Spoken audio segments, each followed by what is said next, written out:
Guys कपाशी कोळपाला सुरुवात झालेली आहे आपल्या आता. हे बघा, या प्रकारे कपाशी कोळपली जाते. आणि कपाशी कोळपण्याचे ना दोन खूप मोठे फायदे असतात. त्याच्यापैकी पहिला फायदा आपला असा असतो की चला गाईज, आता तुम्हाला इथे दाखवलं जाईल की कशा प्रकारे आपण आधी हे जे वावर हे नांगरून घेतलं होतं आणि ह्याला रोटावेटर मारलेला होता. आणि आता मग या ट्रॅक्टरद्वारे बघा या प्रकारे बघा गाईज बाजरी टाकायचं काम चालू आहे. आणि आता इथं ना तुम्ही बघा, आता हे थोडंसं वरती उचललं जाईल. आणि वरती उचललं की आपल्याला एक प्रॉब्लेम वाटतो की बाजरी ह्याच्यातनं पडते. मग आता वरती केल्यावर का पडत नाही, कारण त्याचं कारण आहे. जय शिवराय, जय शंभूराजे, सर्वांचं आपल्या नवीन ब्लॉगमध्ये स्वागत आहे. आणि गाईज आपल्याला आता हॉस्पिटलला जायचं आहे. थोडंसं येतं ना या ठिकाणी थोडा स्किनला प्रॉब्लेम झालेला दिसतोय मला नॉर्मल. हे बघा, सो आपल्याला सिव्हिलला जायचं आहे, कारण स्किनचा प्रॉब्लेम नाही तर सिव्हिलला कसं मेडिसिन चांगलं असतं. सो त्याच्यामुळे आपण आता सिव्हिलला जाऊयात. आणि मग तिथनं आलो की मग आपल्याला शेतात पण जायचं आहे. सो चला आता निघूयात आपण सिव्हिलकडे. सिव्हिलला पोचलो आणि सिव्हिलला पोचल्यानंतर सर्वात आधी आपण केस पेपर काढून घेतला आणि ट्रीटमेंट झाली की मग आपण थोड्या वेळात निघूयातच.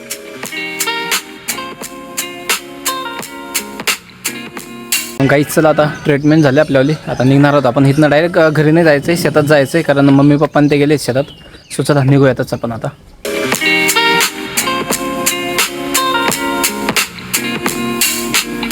गाईज इथं नेरला आलो होतो, मम्मींचा उपवास पण आहे. सो त्याच्यामुळे आज सोमवार आहे ना, फ्रूट्स घेऊन घेऊया. मस्त केळी आणि खजूर घेतलं आहे, कारण आज समोर असल्यामुळे मम्मींचा उपवास होता. सो चला आता केळी आणि खजूर घेऊन घेऊ आणि निघूयात. चला गाईज, फ्रूट्स घेतलेत, निघूयात आपण आता. गाईज चला आता केळी आणि खजूर आणलं होतं, इथं ठेवून दिलं.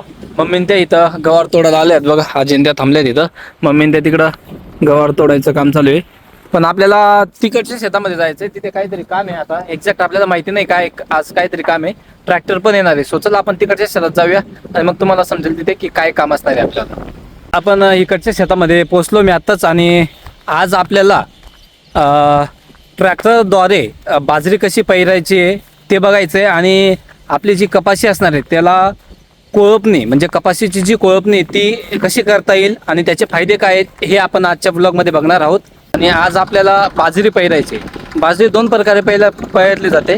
आपली नॉर्मल पद्धतीने पण बाजरी टाकता येते आपल्याला, आणि ट्रॅक्टरद्वारे पण टाकता येते. सो त्याच्यामुळे आपण आज ट्रॅक्टर बोलवलेला आहे आणि ट्रॅक्टरद्वारे या प्रकारे आपली बाजरी टाकण्याचं काम चालू आहे बघा. मी थोडासा लेट आलो, हॉस्पिटलला गेलो होतो. हे एक तुकडं आपल्या टाकल्या गेलेलं आहे बाजरी, आणि आता परत वरचं पण तुकडं आहे या साईडचं, ते पण टाकायचं आहे आपल्याला बघा.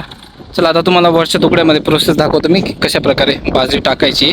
आपण थोडं व्यवस्थितपणे बघूयात. चला गाईज, आता तुम्हाला इथे दाखवलं जाईल की कशा प्रकारे आपण आधी हे जे वावर हे नांगरून घेतलं होतं आणि ह्याला रोटावेटर मारलेला होता. आणि आता मग या ट्रॅक्टरद्वारे बघा मशीन कसं आहे. हे जे वरती हे जे दिसतंय याच्यामध्ये बाजरी टाकलेली असते, आणि हे ज्या नळ्या दिसत आहेत तुम्हाला याच्यामधून बाजरी खाली पडत असते. आता बघा या प्रकारे आपलं बाजरी टाकली जाते, डायरेक्ट पेरली जाते. म्हणजे हे बघा पाहू शकता तुम्ही, यामध्ये कशा किरा पडतात बघा गाईस. प्रॉपर व्यवस्थित जर तुम्हाला दिसत असेल तर बघा तुम्ही. आणि ह्या किरांमध्ये बाजरी आपली मध्ये जात असते. जास्त काही आपल्याला साठ्या पारण्याची पण गरज नसते. साठ्या ऑटोमॅटिक पडत जातात या ठिकाणी बघा तुम्ही. या प्रकारे बघा गाईस बाजरी टाकायचं काम चालू आहे. आणि आता इथं ना तुम्ही बघा, आता हे थोडंसं वरती उचललं जाईल. आणि वरती उचललं की आपल्याला एक प्रॉब्लेम वाटतो की बाजरी ह्याच्यातनं पडते. मग आता वरती केल्यावर का पडत नाही, कारण त्याचं कारण आहे ही मागे जी तुम्हाला सर्कलमध्ये भिंगरी दिसते, ही जसजशी फिरत जाते तसं ते बाजरी पडत जाते त्या नळ्यांमधून. कारण त्या नळ्यांची जी पोझिशन आहे ती ही सगळी ह्या भिंगरीवरती डिपेंड असते. हे जसं फिरेल त्या प्रकारे यामधनं बाजरी पडत असते. आता बघा हे बंद आहे, बंद असल्यामुळे तिथनं बाजरी खाली पडणार नाही. आणि जसंही ते चालू होईल त्याच्यानुसार मग इथे बाजरी पडायला सुरुवात होईल बघा गाईस तुम्ही. आता हे फिरेल त्याच्यानुसार मग ती बाजरी इथनं त्या नळ्यांमध्ये पडत चालते. बघूयात आपण आता. हे बघा गाईस, आता हे भिंगरी फिरायला लागली ना, आता ऑटोमॅटिक त्याच्यामधनं बाजरी पण खाली पडेल. हे बघा गाईस, ती भिंगरी फिरायची बंद झाली होती. सुराईतपर्यंत घेऊन आला ट्रॅक्टर, पण भिंगरी फिरायची बंद झाली असल्यामुळे ना बाजरी पण खाली पडत नाही. मग त्याला पुन्हा ट्रॅक्टर तो रिटर्न घेऊन आला. आता बघूयात आपण. ती जर भिंगरी फिरली ना तरच त्याच्यामध्ये बाजरी खाली पडते. आता तो बऱ्याच पुढे चालला गेलेला होता पण पुन्हा रिटर्न आला, कारण हे भिंगरी फिरण्याचीच बंद झालेली आहे. हे बघा आता फिरायला लागली आहे, याचा अर्थ म्हणजे त्याच्यामध्ये बाजरी पडते आता खाली शेतामध्ये खाली. बघा म्हणजे इतकी काळजी घ्यावी लागते, मागे पण लक्ष ठेवावं लागतं की जी भिंगरी ती फिरते की नाही, कारण ती फिरेल तेव्हाच बाजरी खाली पडत असते काहीच. चला आता हे झालं की मग आपल्याला ते वरचं एक तुकडे आहे ते पण टाकायचे. आणि आज आपलं कपाशी कोळपण्याचं पण काम चालू आहे. बघा बैल थोडे उभे केलेले, थोडा वेळ आराम करतायत. आता ही आपली शेवटची एक खीर आहे. ह्याच्यानंतर आपल्याला तिकडच्या वर्षा वावर जायचं, कारण हे वावर पूर्ण झालंय आपलं. आता हे तुकडं पूर्ण होईल. या वावरामध्ये ना काहीच खूपच घाण आहे बघा तुम्ही इथं, त्याच्यामुळे थोडंसं प्रॉब्लेम पण होतोय, हे मध्ये अटकून जात आहे. आता वरच्या वावरामध्ये ना इतकं छान प्रकारे बाजरी पेरता येईल ना आपल्याला, कारण ती तो पूर्ण क्लीन येते वावर. बघा तुम्ही बघू शकता की कशा प्रकारे क्लीन येते, घाण एवढीशी पण नाही आहे त्यामध्ये. सो त्याच्यामुळे आपल्याला बाजरी खूप छान पेरता येईल तिथे. या वावरामध्ये आता ट्रॅक्टर चालू झालं आपलं बाजरी पेरायचं. बघा तुम्ही इतके छान येत आहे ना, इथं घाण नसल्यामुळे एकदम सुपर्ब येत आहेत. म्हणजे जी विंगरी आहे ते पण अडकत नाही, काहीच नाही. ट्रॅक्टरच्या ज्या साट्या पडत आहेत त्या पण इतक्या व्यवस्थित ना, बघा तुम्ही इथनं किती छान साट्या पडलेल्या आहेत या साईडला. आणि खूपच व्यवस्थितपणे बाजरी पेरली जाते. बघा तुम्हाला आता दाखवतो मी. हे बघा चालू झालं आता कशा प्रकारे बाजरी पेरली जाते, खूपच छान प्रकारे, म्हणजे अटकत नाही, घाण नसल्यामुळे ना एकदम व्यवस्थितपणे बाजरी खाली जमिनीमध्ये पडते. गाईस कपाशी कोळपाला सुरुवात झालेली आहे आपल्या आता. हे बघा या प्रकारे कपाशी कोळपली जाते. आणि कपाशी कोळपण्याचे ना दोन खूप मोठे फायदे असतात.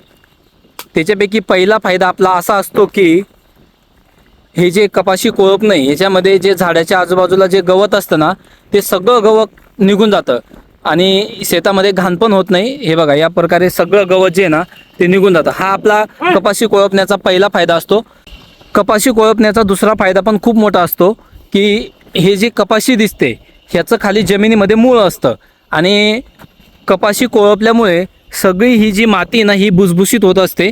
आणि या ठिकाणी जे मूळ असतं म्हणजे मुळांना हवा लागते, ही माती सगळी आजूबाजूची माती भुसभुशीत होऊन जाते. आणि त्याच्यामुळे ना कपाशीचे जे मुळं असतात ते मुळं एकदम छान प्रकारे त्यांना हवा लागत असते. म्हणजे हे आपले कपाशीचे दोन फायदे असतात. गवत पण सगळं आपलं निघून जातं आणि कपाशीचे जे मुळं असतात ना त्यांना पण खूप छान हवा लागत असते. सो या प्रकारे आपले कपाशी कोळपण्याचे दोन फायदे असतात. त्या साईडला आपली बाजरी पेरायचं चालू आहे आणि इकडं तुम्हाला आता थोड्या वेळापूर्वी सांगितलं होतं कपाशी कोळपणी पण चालू आहे आपल्याला. बघा इथं या साईडला सुरा कपाशी कोळपतोय. बघू शकता तुम्ही कशा प्रकारे कपाशी कोळपणी चालू आहे. बघा गाईस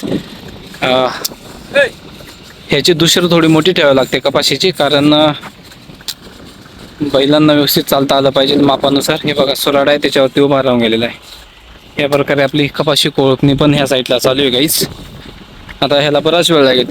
तिकडची झाली तेवढा पाठ झाला आहे आणि हा एवढा पाठ आपला बाकी आहे. अजून बरेच तरी 3 तुकड्या बाकी आहेत, छोटे छोटे आहेत तुकड्या, पण 3 बाकी आहेत अजून. चला मग आता स्टार्ट तर केलं आहे सुराने, अर्ध तुकडं झालेलं आहे आणि अजून थोड्या वेळात हे पण आपलं कंप्लीट होईल. पण आता थोड्या वेळात जेवण करून घेऊयात आणि मग पुन्हा कपाशी कोळपणीला सुरुवात होईल. आता बैलांना पण थोडा वेळ सोडलं, त्यांना चारा वगैरे टाकला जाईल.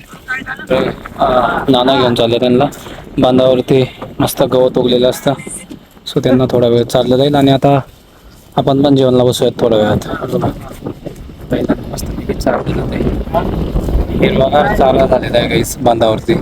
सो त्याच्यामुळे आपण ते बैलांना चारतायत आणि हे झालं की मग आपण थोड्या वेळात बसूयात जेवणला बसलोय मस्तपैकी. नाना तिकडे बैल चारतोय आणि आम्ही जेवणला बसलो. आता आमचं जेवण झालं की मग नाना जेवण जाईल आणि सुरा मग बैलांकडे जाईल. चला गाईस या जेवणला मस्तपैकी वेफर्स वगैरे आणलेले आहेत. जेवण झालं आपल्याला आणि आता मस्त सुराने बैल पण आणलेत आणि बैलांना मुसके पण बांधून घेतले. मुसके म्हणजे तोंडाला जे लावलेलं असतं ना ते, कारण कपाशी नको खायला त्यामुळे मुसके पण बांधले जातात त्यांना. आता मस्तपैकी कोळपायला सुरुवात होईल. हे बघा आता बांधून घेईल सुरा आणि मग कोळपण्यासाठी सुरुवात होईल. बघा कपाशी पण खूप मोठी होऊन गेली, म्हणजे कमरेला लागायला लागले आता कपाशी. सो त्याच्यामुळे मुसकीन ते बांधणं गरजेचं असतं, नाही तर ना बैल सगळी कपाशी खाऊन जातात. चला आता बैलांना दुसऱ्यातला झोपलं जाईल आणि मग कपाशी कोळपाला सुरुवात होईल आपल्याला. हे बघा कशा प्रकारे बांधावं लागतं. आणि लगेच मग जोत्याने दोघं साईडला बांधून घ्यायचं. हे जो दोर असतो ना खाली लोंबलेला आहे बघा, ह्याला जोते म्हणतात. आता बांधलं जाईल त्याला. हे बघा कशा प्रकारे असतं ते, या प्रकारे बांधून घ्यावं लागतं, कारण बैल इकडे तिकडे नको निघायला. सो त्याच्यामुळे व्यवस्थितपणे बांधून घेतलं की मग बैल हे या साईडला निघत नाही. म्हणजे व्यवस्थित बांधलेलं असेल ना तर एकसारखं चालतात ते. मग हे बघा आता इकडचं बांधलं गेलं, तिकडचं बांधलं की मग आता सुरुवात करूयात आपण. चला आता सुरुवात पण कपाशी कोळपतंय आणि त्या साईडला आपलं पेरणी पण चालू आहे ट्रॅक्टरद्वारे बघा, अजून पण चालू आहे. आणि थोड्याच वेळात ते आता कंप्लीट होईल. थोडंसं बाकी आहे पेरणीचं काम. मग आपण आता घराकडे निघणार थोड्या वेळात. काही चल आपल्याला थोडंसं काम आलं, कपाशी कोळपायचं आणि पेरणी तर चालू आहे. आपल्याला थोडंसं काम आलं त्याच्यामुळे आपल्याला घरही जावं लागेल. सो चला मग आपण निघूयात आता घराकडे.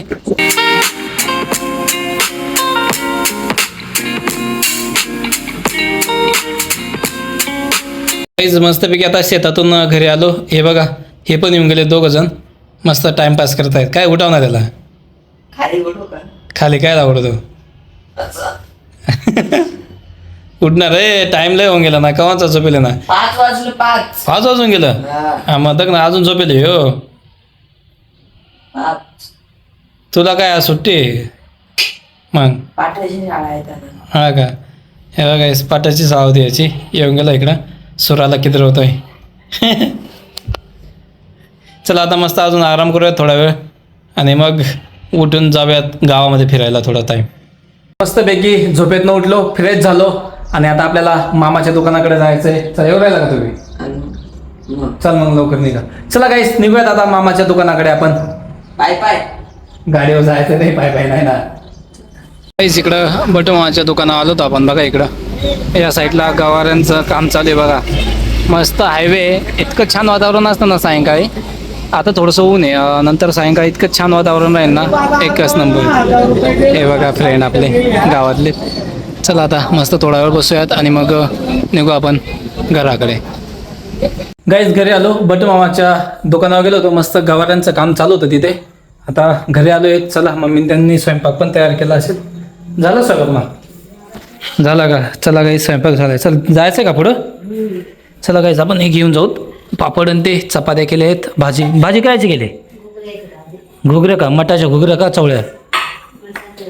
मटाच्या घुगऱ्या केल्या आहेत. अच्छा, चवळ्या आणि मटाच्या घुगऱ्या केल्या आहेत गाईस. चला आपण आता पुढे घेऊन जाऊत आणि मग मस्तपैकी आता जेवणला बसूयात. मम्मीने त्या मस्त भाजी वाढून देत आहेत. एकदम छान भाजी बनली आज. वाटाणे आणि चवळीची भाजी आहे. मस्त पापड पण केले आहेत, चपाती आहे. चला आता बसूयात आपण जेवणला. मम्मी आणि मी बसतोय. नाना बाहेर जायले. सो नाना आला का मग नंतर जेवण करेन. चला मग तोपर्यंत आपण जेवण करून घेऊयात मस्तपैकी. जेवण झालं मस्तपैकी आणि आता इकडं मा आणि नाना जेवण करायला. सो चला गाईज मग आपण आजचा ब्लॉग इथं स्टॉप करणार आहोत. आणि नक्कीच तुम्हाला आजचा ब्लॉग कशा प्रकारे वाटला, ब्लॉग आवडला असेल तर सबस्क्राईब करा आपल्या चॅनलला. भेटूयात अशाच एका नवीन ब्लॉग सोबत. Thank you so much for watching. Bye bye.